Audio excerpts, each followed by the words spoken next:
আমরা স্নান টান করে রেডি। আমরা যাচ্ছি এখন কালীবাড়িতে পুজো দিতে।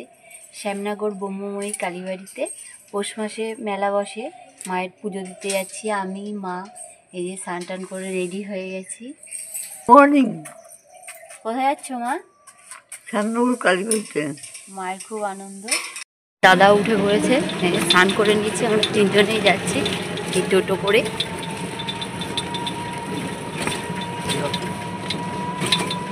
আমার যখন ডালা কেনা হয়ে গেছে বন্ধুরা, আমি দুটো মূলো কিনেছি, মিষ্টি কিনেছি, আর ফুলের মালা কিনেছি, বেলপাতা কিনেছি অঞ্জলি দেওয়ার জন্য।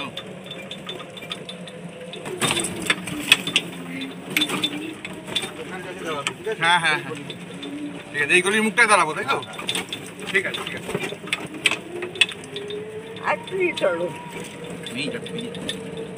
বলতে হবে না, সুন্দর আমাদের নিজেদের লোক। আর একটু নিয়ে চলো। চলে এসছি কালীবাড়িতে। মা এখন নামছে। আস্তে আস্তে নামাও মাকে। লাফাবে না কিন্তু, নিচু। ডালাটা নালে আমার কাছে দাও। দাঁড়াও দাঁড়াও দাঁড়াও, নাকি ধরি। সেই লাফাবে। চলে এসছি কালীবাড়িতে। এই যে মা আসছে ছেলের হাত ধরে ধরে।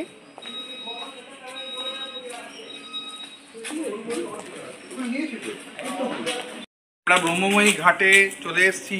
এই ব্রহ্মময়ী ঘাট অনেক প্রাচীন মন্দির, গঙ্গার ধারে। এই ব্রহ্মময়ী মন্দির একবার কাশী ভ্রমণের উদ্দেশ্যে যাচ্ছিলেন, তা তখন তিনি শ্যামনগরের ঘাটে, শ্যামনগরে যখন গঙ্গার ওপর, শ্যামনগরে যখন নৌকা বিহার করতে করতে যাচ্ছিলেন, তিনি এখানে এসে দাঁড়ালেন। তা তিনি রাত্রিবেলা স্বপ্নে দেখলেন যে, বলছেন যে তোদেরকে কাশী যেতে হবে কেন? তাই বললেন। তো তখন বললেন যে, তুই আমার এখানে একটা মন্দির প্রতিষ্ঠা কর, আমার এখানে 8 মন্দির প্রতিষ্ঠা কর। তা মন্দির প্রতিষ্ঠা করে আমার এখানে পুজো কর এবং অষ্টধাতুর মূর্তি তৈরি করে দে। সেই মূর্তিটা আমরা মন্দিরের ভিতরে দেখাতে পারবো না, ফোন অ্যালাউ নেই। তার জন্য বাইরে থেকে আপনাদেরকে মন্দিরটা দেখাবো। আপনাদের যে সত্যতা প্রমাণের জন্যই দেখাচ্ছি। এখানে দেখুন সামনেই গঙ্গা, এই গঙ্গার ঘাটে ওখান থেকে কিন্তু এই যে আমাদের কালীবাড়ির 12খানা শিবের মন্দির রয়েছে এবং রাধাকৃষ্ণের মন্দির রয়েছে, আর তার সঙ্গে মায়ের মন্দির। একদম পুরো দক্ষিণেশ্বরের আদলে এই মন্দির তৈরি। এই যে গঙ্গা, এই মন্দিরের পরে দক্ষিণেশ্বরের মন্দির তৈরি হয়েছিল। এই মন্দিরের আদলে দক্ষিণেশ্বরের মন্দির তৈরি করা হয়েছিল। দেখুন, এই ব্রহ্মময়ী মন্দির অনেক পুরনো, অনেক প্রাচীন।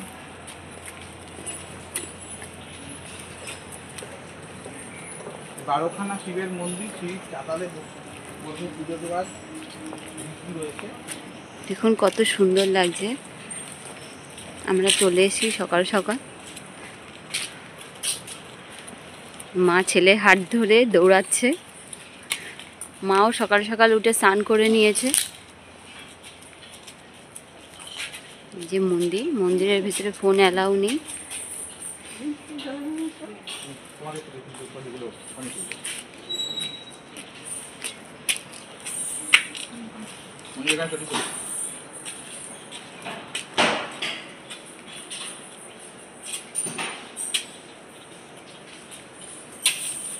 মারা ঢুকছে।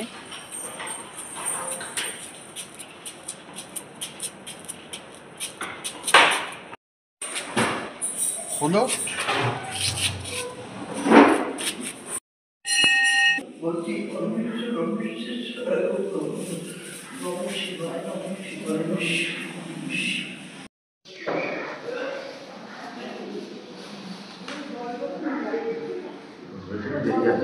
না হয়ে যাচ্ছে, একটু রাধা মন্দিরে যাবো।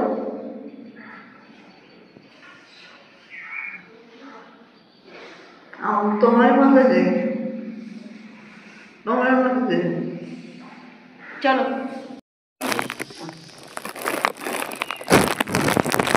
পুজো দেওয়া হয়ে গেল, এখন আমরা আবার বাড়ি চলে যাব। ওই যে মা আর আপনাদের দাদা আসছে।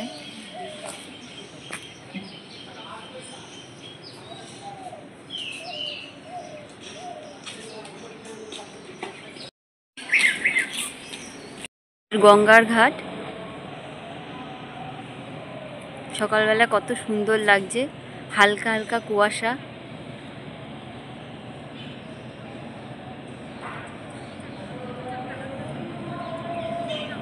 দেখুন কত বড় বড় গাছ।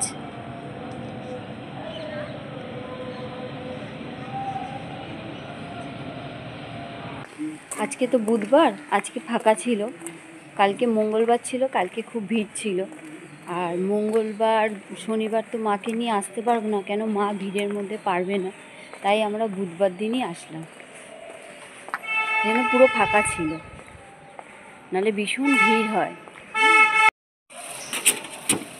পুজো দেওয়া হয়ে গেছে, এখন আমরা বাড়ির পথে রওনা দেব।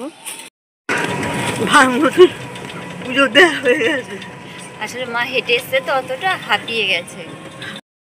পুজো দেওয়ার জন্য আপনাদের একটা কথা বলতে পারিনি, যে গোপীনাথ মুখোপাধ্যায় 1229 খ্রিস্টাব্দে এই মন্দিরটা প্রতিষ্ঠা করেছিলেন। তখন থেকে কিন্তু পৌষ মাসে, যেহেতু পৌষ মাসে এই মন্দির তৈরি হয়েছিল, সেই জন্য জোড়া আগের নিয়ম ছিল জোড়া পাঠা বলি দিয়ে বন্ধ হয়ে গেছে। তারপর থেকে কিন্তু মূলো দিয়ে রামকৃষ্ণদেব যখন এখানে এসেছিলেন মূলো দিয়ে কিন্তু বলি দেওয়া শুরু করেছে। সেই জন্য জোড়া মূলো দেওয়া হয়, এবং জোড়া মূলো দিয়ে কিন্তু আমরাও পৌষ মাসে একটা পুজো দিই। সবাই ওই সময় একটা জোড়া মূলো দিয়ে পুজো দেয়। তা সেই জন্যই পৌষ মাসের এই পুজোয় এখানে হচ্ছে মূলা জোর। এই জন্য যেহেতু জোড়া মূলো দিয়ে পুজো দেওয়া হয়, সেই জন্য কিন্তু এই জায়গাটার নাম হচ্ছে মূলা জোর কালীবাড়িও বলা হয়। পুজো দেওয়া হয়ে গেছে, আমরা চলে এসেছি বাড়িতে। এসেই মা সোয়েটার খুলে ফেলেছে, এই জন্য ঠান্ডা লাগে। ঠাকুর মায়ের রাগ কমাও, মা যেন কথা শোনে, শরীর ভালো থাকে। নাও এখন অল্প করে খাও, পরে আবার খাবে। তা বন্ধুরা, আপনাদের সামনে ছোট্ট একটা ব্লগ নিয়ে আসলাম, কেমন লাগলো অবশ্যই জানাবেন। আজকের ভিডিওটা এই পর্যন্ত। ভালো থাকবেন, সুস্থ থাকবেন।